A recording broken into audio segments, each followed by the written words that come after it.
Hi, I'm Mark Davis. Welcome to the March 30th edition of PAR Tuesday News Review, your timely source of news that is important to the IDA providers and our community. As March and developmental disability awareness come to a close, please remember to continue working to raise awareness about the inclusion of people with IDA in all areas of community life. Let's keep working together to build a better life for all people with IDA and DSPs. The deadline to apply for a PPP loan is Wednesday, March 31st. Larger nonprofits with no more than 500 employees who are C3s and no more than 300 employees who are C6s in one location may now apply for a PPP loan. Nonprofits can only apply until tomorrow, March 31st. PAR is actively lobbying the Pennsylvania State Legislature and administration for the interest of people with IDA and DSPs.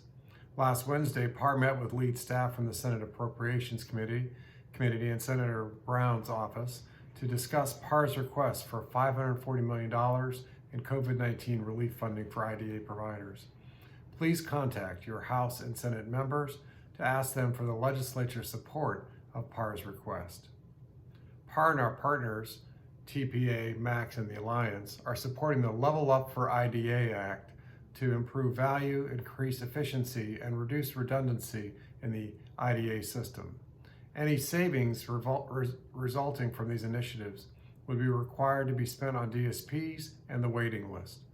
Please go to par.net, then Advocacy Priorities, then Budget Priorities, then Advocacy Toolkit, and then click to ask your legislator to co-sponsor the Level Up for IDA bill.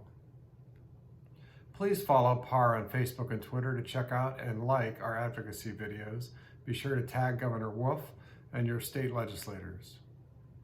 The PAR Policy Conference is next week, April 6th and 7th.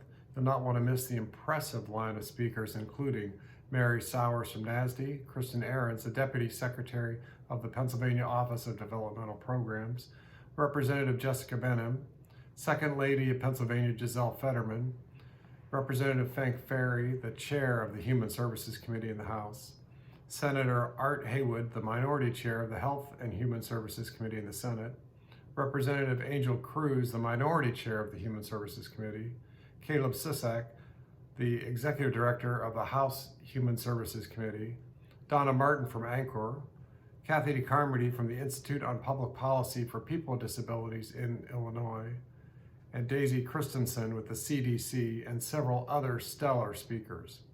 Register now for the PAR Policy Conference at par.net, and be sure to sign up for legislative visits as well.